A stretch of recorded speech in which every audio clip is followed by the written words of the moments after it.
Hello, everyone. Welcome to Corecast and happy Valentine's Day. Today we have a special Valentine's episode, and I'm your host, Tim. And this is Sahil. Welcome everybody to a brand new exciting episode with our, as Tim was mentioning earlier, special Valentine's Day edition. And just a few logistical things. If you haven't already, do join our Discord channels. You can ask us questions there. And if you're watching this on YouTube, where we do this Tuesdays, 5 p.m. Pacific, 8 p.m. Eastern, ask us questions during the episode so we can get to them as well. So I guess Tim, we thought since this is Valentine's Day, it'd be great to do like take a kind of interesting angle on particle physics or physics in general and look at more of like the romantic aspect of it. Because most people talk about numbers and stuff like that. I thought we can talk about like, particles falling in love and particles that like bond and, pair bond with each other and stuff. And then also discuss the more like, I guess, what particles are maybe meant to be single forever. So I guess like what particles would you say have like great love stories in your mind? Yeah. So the thing about particle physics is that we love to study forces, right? And this is one of the aspect that makes particle physics important. We want to study interactions and things like that. And that's why, in some sense, particle physics is filled with love stories, right? Like, just look at the atom. The protons and the electrons, they bond together in a romantic dance, I guess, to create matter for, and that's the only reason why we exist in some sort of interesting way. So, and uh, and and the atom isn't the only one, right? Like there are many stories of unifications, similarities, symmetries, and whatnot. So I would say love stories are plentiful. So that's why if you use attraction and pair bonding as a criterion to select out an interesting topic to talk about, then we'll have a huge number of topics. So that's why I think it's a little more interesting to all the singlets out there to think about what about the contrary, right? Like what are some particles that, despite their attractive forces, somehow just fall short. Maybe there's a bit of a human story there. So Yeah, I guess like what would you say would be those kinds of particles? Have we talked about them on the show before? yeah, when we talk about these niche topic, and this is kind of one reason why we pick up the loneliest particle. These are more kind of a more special candidates, and as such, they tend to get overlooked, right? And we don't and in some of and these particles, at least the one that we're talking about doing today, they're not fundamental particles, and they're interesting particles. So we definitely haven't talked about them before, right? So the one that I'm referring to is the magnetic monopole, right? And so why do we give it the title of the loneliest particle? Well, for actually a few reasons, and I guess we'll get into that, right? Um, so how do you qualify? First of all, how do you qualify for the loneliest candidates, right? In particle physics, we have many particles, but many of these particles are heavy. They are very massive, and as a result, they are unstable, right? And when a particle is very unstable, they just decay away. So they didn't really get a chance to experience such a loneliness. so I would say, so I would say in the real life, you kind of want that particles to be stable at least, and live long enough to the extent that it sees interesting interactions, but somehow be kind of elusive in some ways to kind of qualify for this category. This, yeah. I see. Are there any like I guess like very well-known examples of particles that are like heavy but unstable? Oh yeah, there are plenty. For example, well, if you ignore kind of fundamental particles, they are like very heavy nuclei. For example, like Mhm. uranium nuclei, they to kind of undergo fission. That's Mhm. probably well known. The less well known ones are there are various force carriers, the W and the Z bosons. They're very heavy, and they can Mhm. decay into electrons or muons and neutrinos. These are things we have Mhm. not described. They're not very familiar to our to our listeners. And there are things like the Higgs boson, probably more people are familiar with, that also only live for a tiny fraction of a second. And also neutrons are also unstable. So yeah, unstable particles are plentiful, right? Fundamental or Mhm. non-fundamental, right? But stable ones are not so much, and for good reasons. I see. I see. So I guess like um so then okay, so if heavy particles are unstable and most of them we've seen like is it referring to the magnetic monopole that you mentioned that's heavy? I guess like we should probably just jump straight into the magnetic monopole and discuss like what is that? Like what why is it called magnetic monopole? What does Mm-hmm. monopole even mean? Yeah, so it's a very curious observation, and if anyone has played with magnets before, and I'm sure many of our listeners have, when you have a magnet, right? A magnet always comes with a north and south pole. If you look at like a compass, the needle, you know, and it interacts with. If you look at a magnet, it interacts with magnetic field in that it always aligns with the magnetic field, right? So we can ask the question, well, how come there is always a north and a south pole, right? And if you Mhm. try really hard to isolate just a north pole or a south pole, let's say you try to break the magnet in half, um, Mhm. you still fail to create a monopole because as you break it, let's say you break it in the middle, right? The middle part will split into a north and a south pole, and again, you get two magnets that has both north and the south pole, both north and the south pole. So no matter how hard you try to divide your magnets, you kind of will fail, right? And Mhm. the reason is actually highly mathematical. It's because of the way magnets came to be, right? So Mhm. why are magnetic fields produced? Magnetic fields are produced by moving charges, currents, and magnetic field is kind of like the cousin of electric field, um, Mhm. and it's through Einstein's theory of relativity, just like how space and time are related by relativity.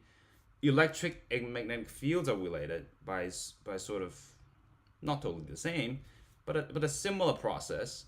Um, and from there, uh, from there, that's why you see that magnetic field is fundamentally a product of electric charges in motion, right? And because and as a result, magnetic field is produced usually by moving charges, like let's say electrons moving in a loop, right?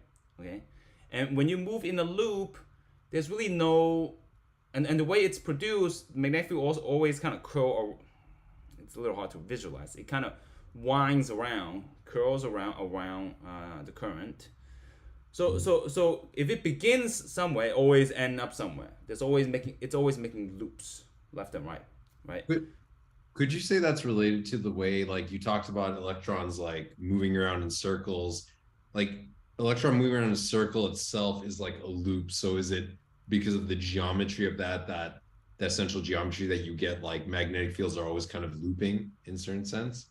Yeah. In some sense, like the mathematics is a little complicated, and more specifically, we call this the curl.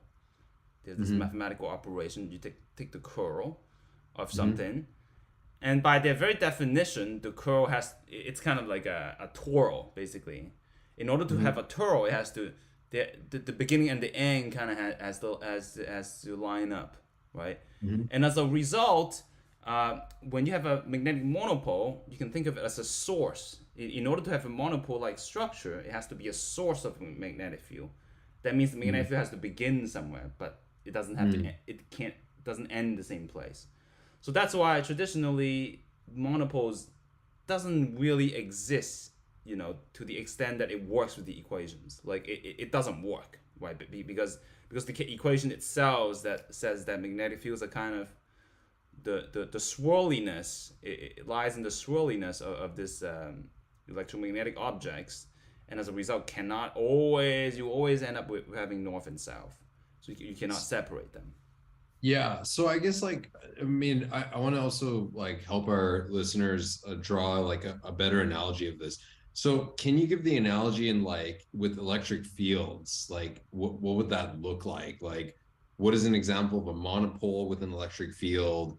What's an example of like a dipole with an electric field? Because it's like a cousin of their Yeah, cousins of, and there should be like an analogy in some sense. yeah, there's some analogy you can get intuitions of. So monopoles for electric fields are everywhere. Basically, the electron is a monopole of electric field for electric field, right? So basically, it tells you that if you grab an electron, there's Mhm. just electromagnetic forces pulling. Let's say if you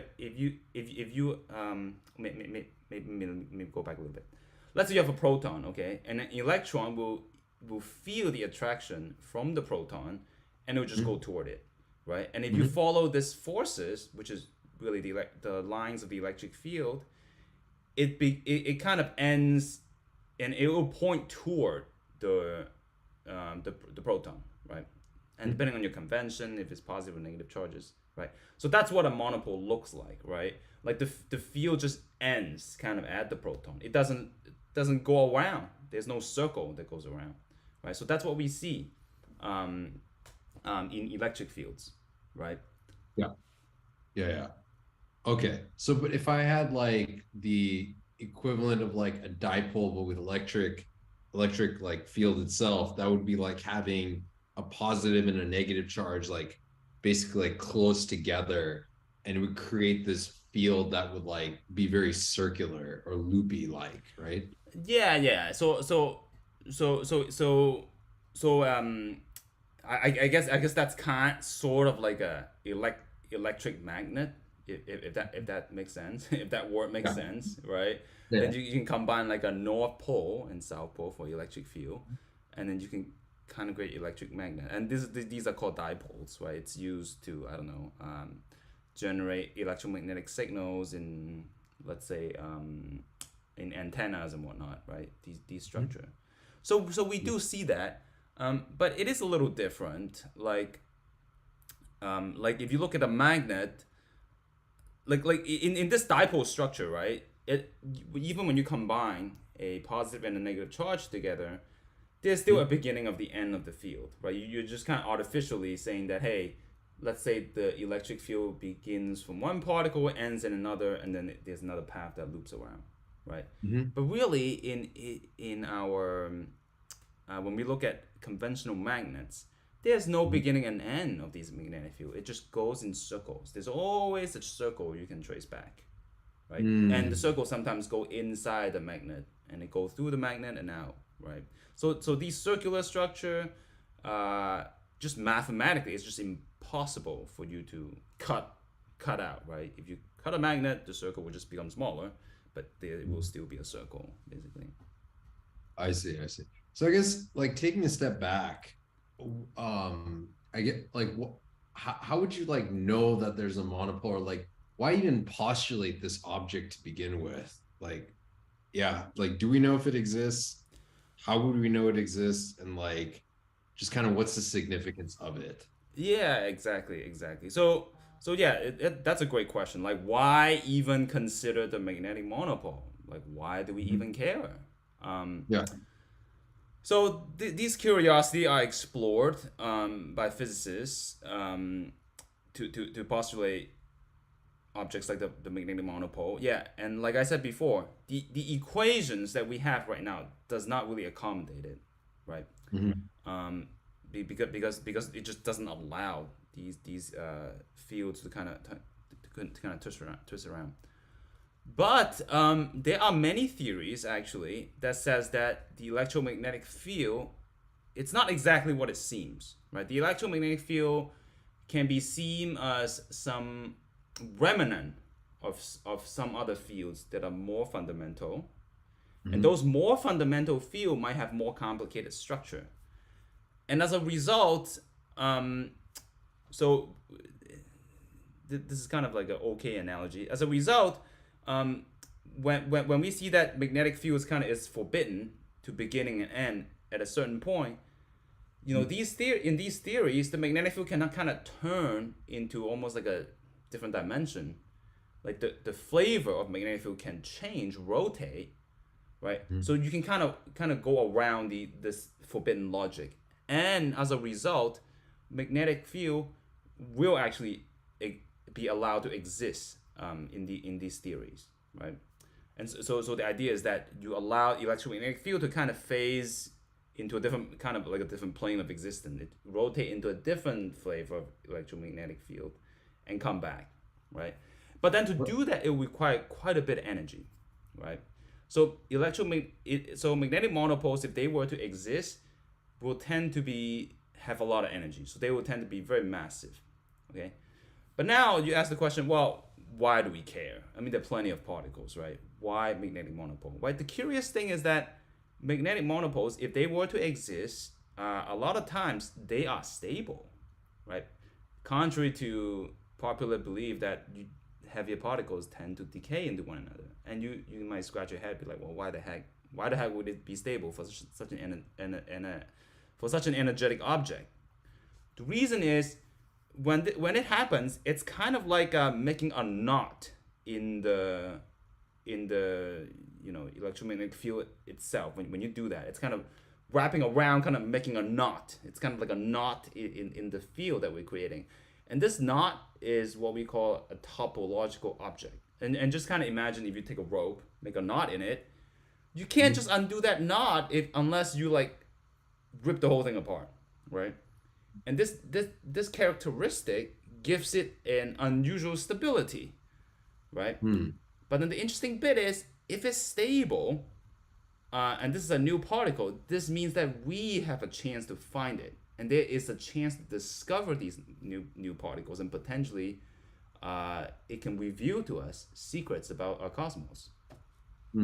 So I want to take a step. I want to go back to something you mentioned earlier, because that was a little bit. It was a lot to take in, about electromagnetic fields going maybe in different dimensions, or like being different flavors. Like, what does that mean? Like in layman's terms, like how can I understand, like, what does it mean? Because when I think of an electromagnetic field, I visualize the textbooks where you have like one oscillating wave that's an like electric field, and then you have one oscillating wave that's like perpendicular, that's like a magnetic field going like this, and they're just moving through like the vacuum space. So if I take that analogy of an electromagnetic field, explain to me like what you said first about transforming in different flavors.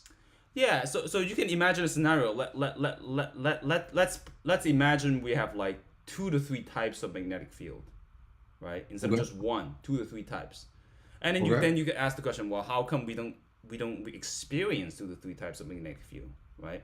And you can maybe the answer is because those magnetic fields, those alternative types of magnetic field, are so high energy that they're not accessible right now. Like it's hard for us to probe it, to excite it, so we don't feel it. They're locked in some ways, right? But it kind of creates this loophole that allows magnetic field to kind of allow this structure of a magnetic monopole, right? So what is the blocker for having a magnetic monopole? It's because, as I mentioned before, the magnetic field has to go in a loop. It cannot begin and it cannot begin or end in a particular location, right?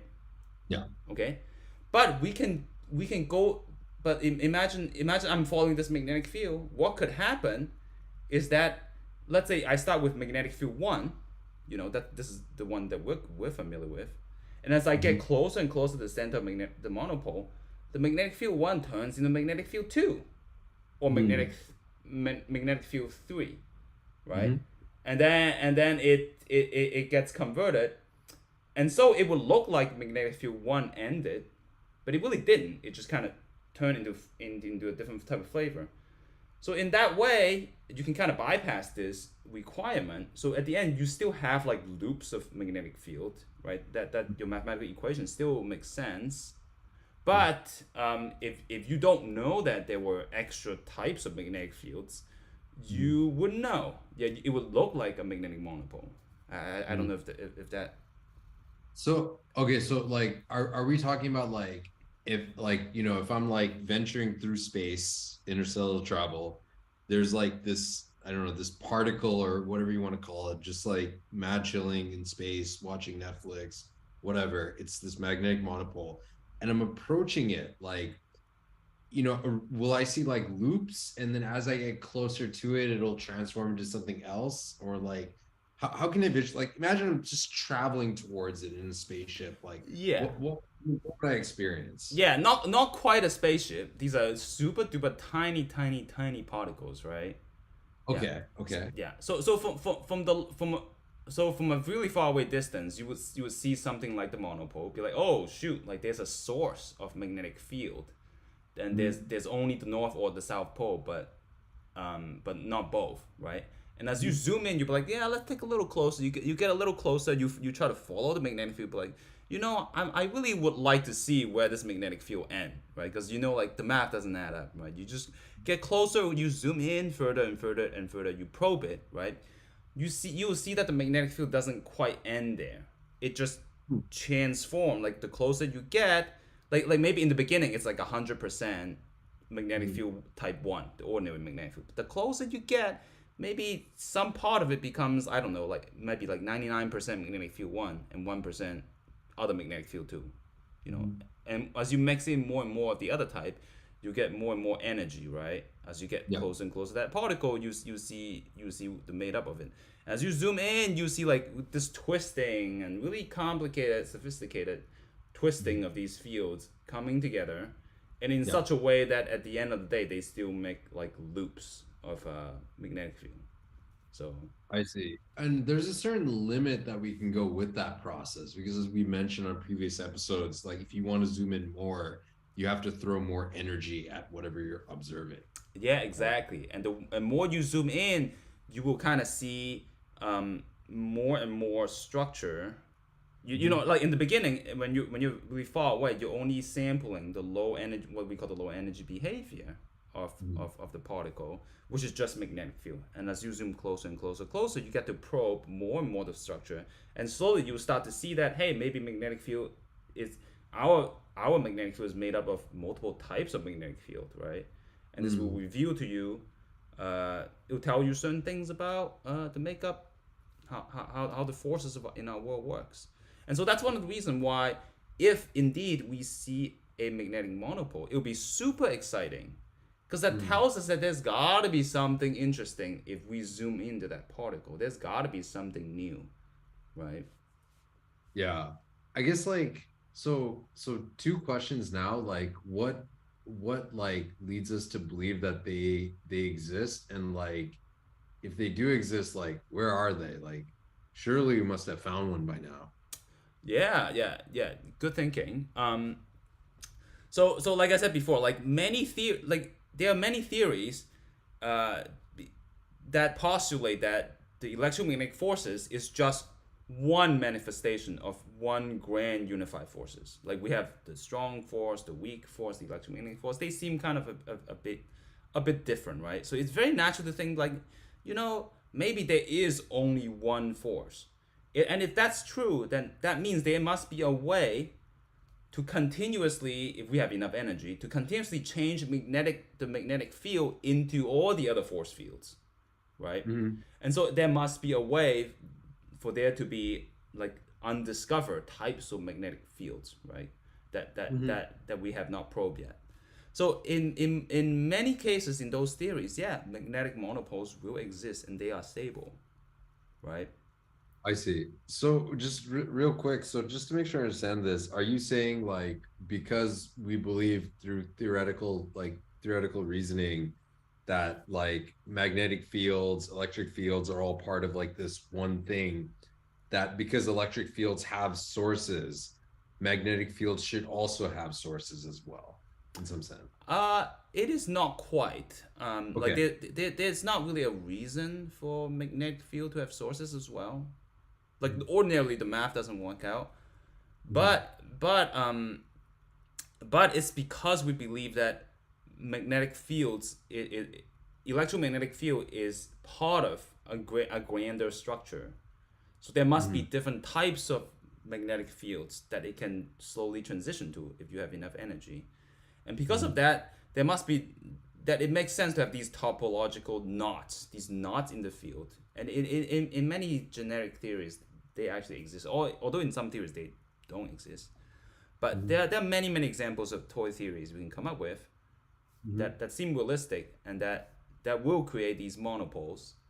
And so that's why back in when those theories were just discovered, or these toy models were discovered back in the 80s, 70s, whatever, physicists just realized that, oh, this is a plausibility. Let's go look for them. Like there were a flourish of research. But like, hey, let's go look for monopoles, because they could literally just be laying out there in the cosmos. They might be coming down the sky, maybe in the outer space that we are experiencing, and people went out and looked for them. So it's an interesting thing theoretically and experimentally, right? Yeah. So I guess I'm assuming that the punchline of the story is we haven't found them yet.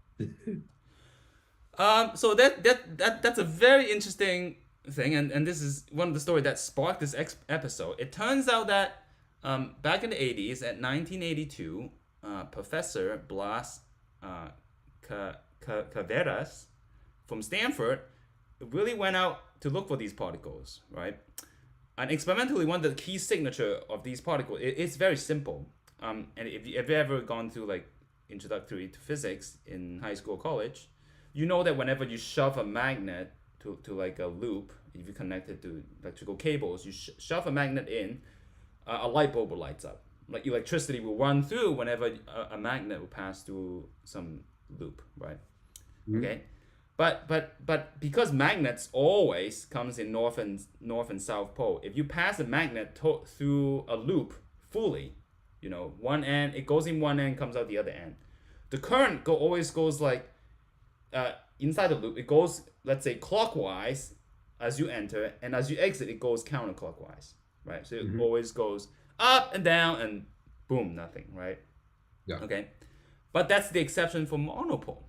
For monopole, it only goes up, it doesn't come back down, right? And also there are theoretical considerations about monopoles, that monopoles only come in particular discrete charges, just like like electrons has -1 charge. Monopoles will only have like maybe +1, -1 monopole charges, or 2, 3, whatever, right? Okay. So we know it's a very distinctive signature. If we have like a large, let's say like a large loop, almost like a capturer, not quite a capturer, but like a device to see if monopoles are flying through from the sky, right? This is a telltale sign of what a monopole would look like, and it's really unmistakable. Like you can't really fake it. It's hard to fake, right? Yeah.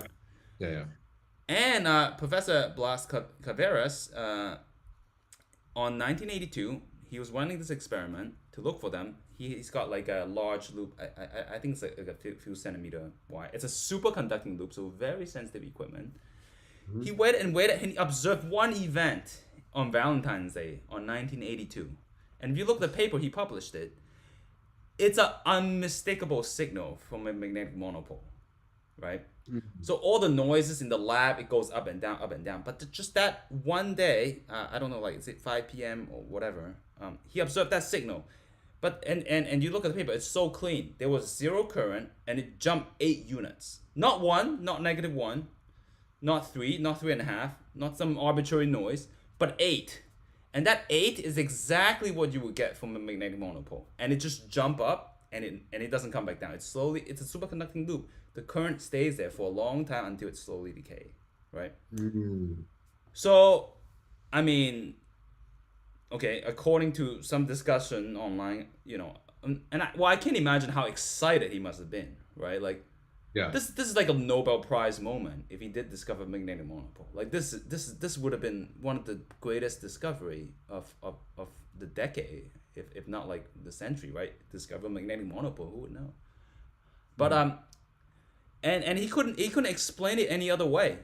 I think they tried to hit it with a hammer or just do all kinds of crazy things to the experimental apparatus. They could not reproduce this. Like there's like I don't know, maybe someone play a prank on it, whatever. But that signal was never reproduced.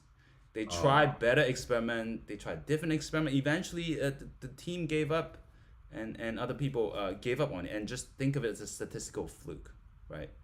So that mm. event was known as the Valentine's Day monopole, right?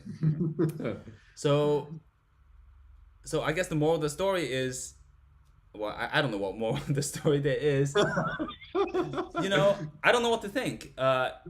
Of course, in physics, people are highly skeptical, careful, right? Like one Yeah, yeah. event does not make a discovery, but still to Mm. this day, we do not know what happened, and Mm. there is a small possibility that he did indeed captured one of these lonely wanderers in the universe, and that would have been like a one in like a million discovery. He got really lucky, Wow. but maybe, or maybe it's a fluke. Of course, we in physics we always assume that it's some noise, right? Even though we just Yeah. can't explain it. But there is just this one in a million chance that maybe he did make that discovery, right, Mm. that day. But we just unlucky enough to ever reproduce it. So, I see. I see. Does this mean magnetic monopoles are also looking for love? uh, quite possibly, but this will be a kind of like a terrifying love.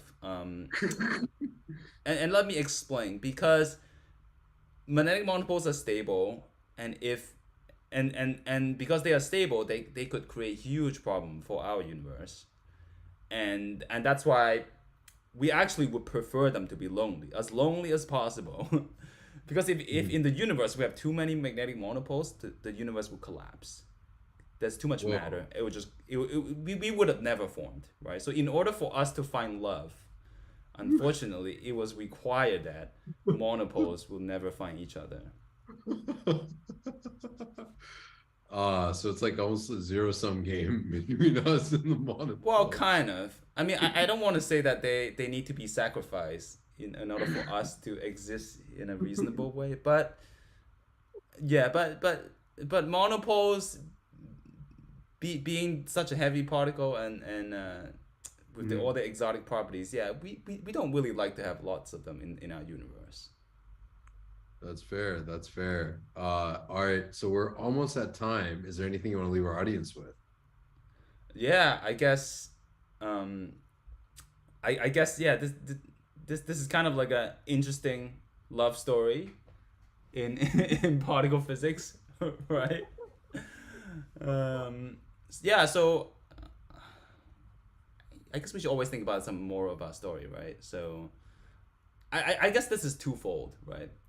Theoretically, magnetic monopoles compels us to kind of think outside of the box a little bit, right? Just because we Mhm. don't see something doesn't mean it doesn't exist. And Mhm. and if we do indeed discover one of these guys, it will. I mean, I would have no doubt. It's definitely a Nobel Prize. I mean, it will be super exciting for the entire community. Um, but also beyond that, it tells you that also as experimentalists, you should never give up. You should just keep trying, because you never know. Maybe today could be your lucky day. You might find something.